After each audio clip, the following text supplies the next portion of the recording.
Good morning, friends and audience of my very popular internet show called Ad Hoc Ranting.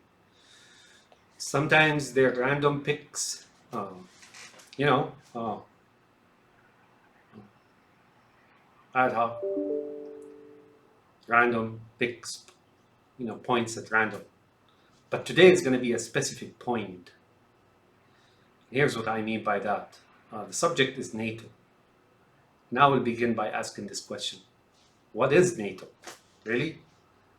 You say uh, it failed to do anything really outside of its border, but what they are exhibiting of behavior and attitude and position toward what's going on, this Pustalenin aggressive stand and very obvious plot and plan and strategy and tactics and so on and so forth. And and that leads you to question the fact that if Pustalenin attacks any member of NATO, what will they do? Uh, you know, uh, they have provided, like, especially Germany, right?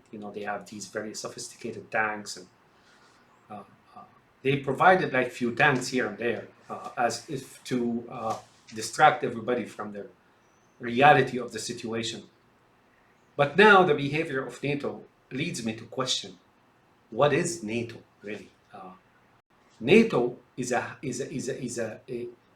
device, and that's the fact.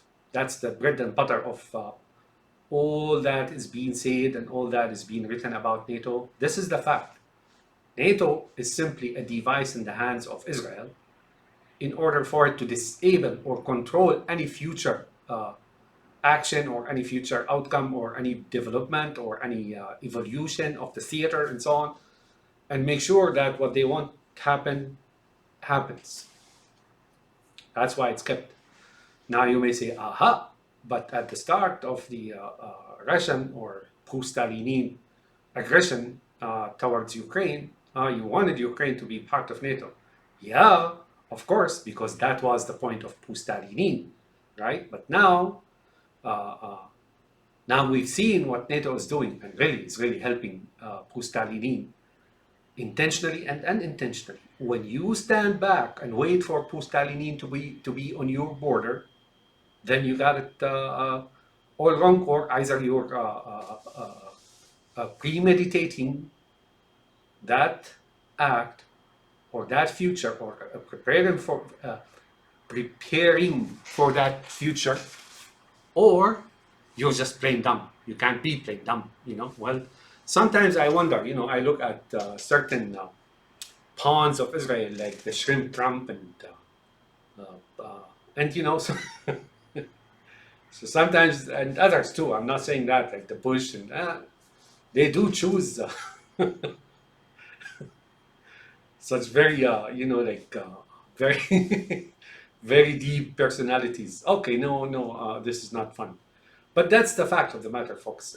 Is that NATO now is really a device to hamper and disable the defense of Europe, Western Europe, uh, in the face of any aggression from Pustalini or Russia, for that matter. There you have it, folks. I cannot emphasize anymore to what it is. And then now I am talking to two different people: the European citizen, and my word, my advice to you is you can't wait anymore to allow that establishment that is really working by something mysterious, external, and under table. You know what I mean by under table, right? The NittenYakhoo's function do everything under table. That's why when they're born, so financial and political and conspiratorial and intelligence agencies, everything's under table. Other things too. That's why when they're born, if you ask a Netanyahu, and that's like an adjective, for example, anybody who's from that world is Netanyahu, right? Uh, uh, what's your heritage? He'll tell you, oh, under table. He or she. So, anyways, this is not our subject, but know this: under table is what's going on in in Europe now. Why did Shrimp Trump want to exit NATO?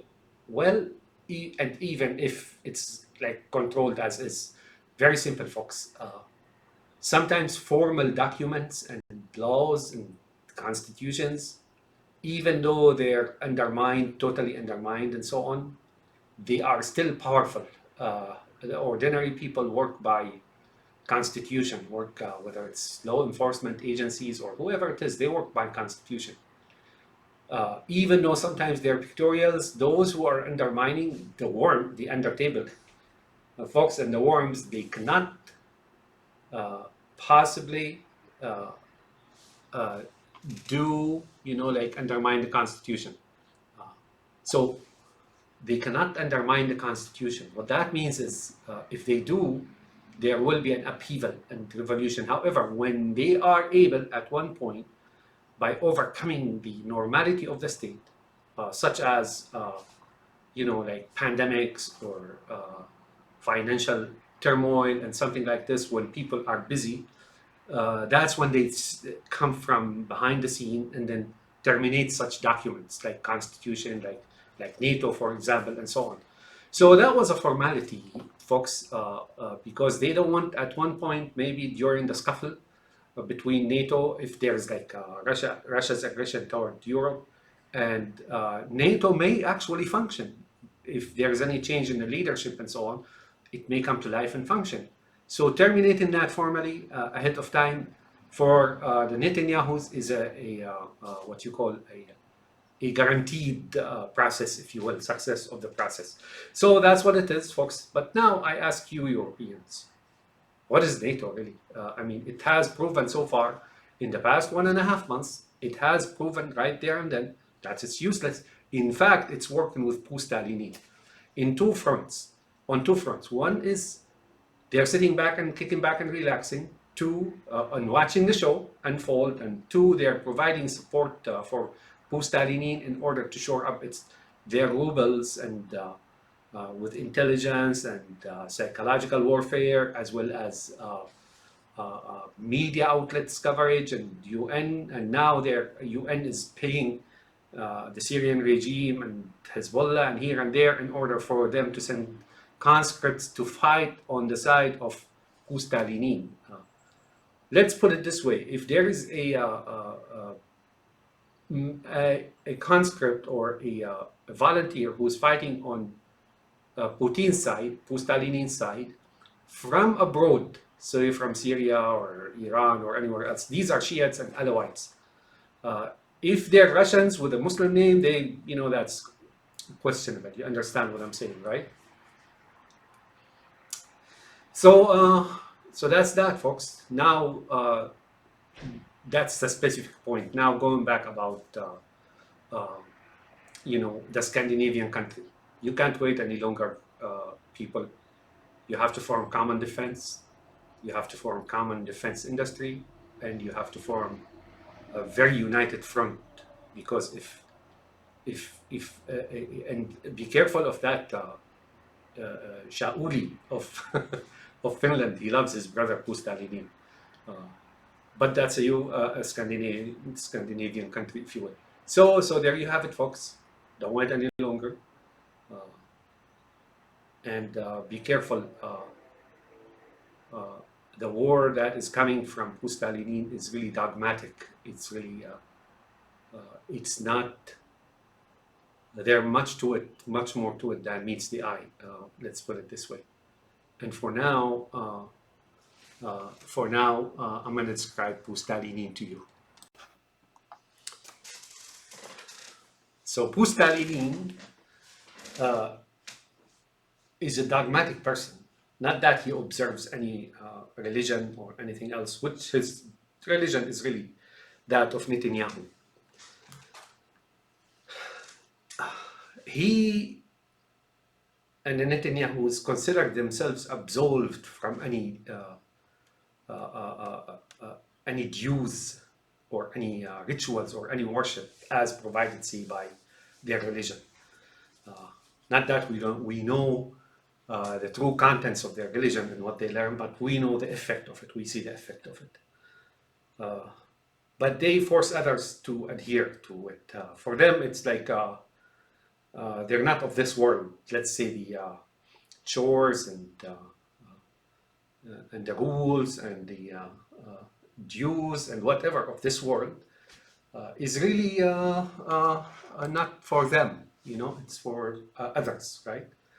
They convince themselves that they are, they are made to God and Lord this world. Let's put it this way. And they're not the merciful type. You know, they slaughter, mass murder. Yeah, that's part of their agenda. Now, Pustalenin is like another one of them, a personality, known personality, called Sweeney Todd. So that's what Pustalenin and what Lavrov and that lizard IQ of Moscow, that's what they are. They are Sweeney Todds, basic and simple. So my friends, disregard NATO, disregard the United States. United States is not going to come to your aid. You Scandinavians, you Germanics, you whoever you are, just get ready for a fight. Because what Pustalinins did in Ukraine will do far worse for you, to you. In fact, the agenda is really to completely neutralize Europe. If they enter this time this way, if they ever have to leave, they get destroyed, say in Afghanistan or something like that. They will make sure that Europe will not try to spring again into independence, into prosperity, into self-recognition and discipline and nationalism and all these things that Europe has inherited for thousands of years. Now remember this, they're not doing this to you because you did anything wrong to them. Remember, World War I and World War II, Europe was very tolerant, right, toward the Pustalinins. Have a nice day, my friend, and my friends, and Scandinavians, do form your own defense and ramp up your production. It may cost you some money. Yes, it will cost you some money, but paying a little bit money is far better than taking a chance by being ruled, taking a chance of being ruled by the Pustalinins of Moscow. Because back then, they will not just take your industry and your finances. Your people will never be the same anymore if they stay in Sweden and in Norway and in Denmark and in Finland and in Iceland. I heard, this is a joke, of course, don't be offended, that if the Swedes and the Scandinavians, try to swim and cruise with their canoes and so on to the United States and Canada, and that's like a colossal if, right? Pustalinin takes over their country, the Immigration and Naturalization Service will treat them like the Mexicans. They will arrest them on the border or on the shores and then give them deportation. Have a nice day, my friends, and I wish you success and fend off that. Don't wait. Don't be like kicking back and relaxing and watching the show. They have to realize that you're willing to fight now and then you have the means and the weapons to fight. Have a nice day, my friends.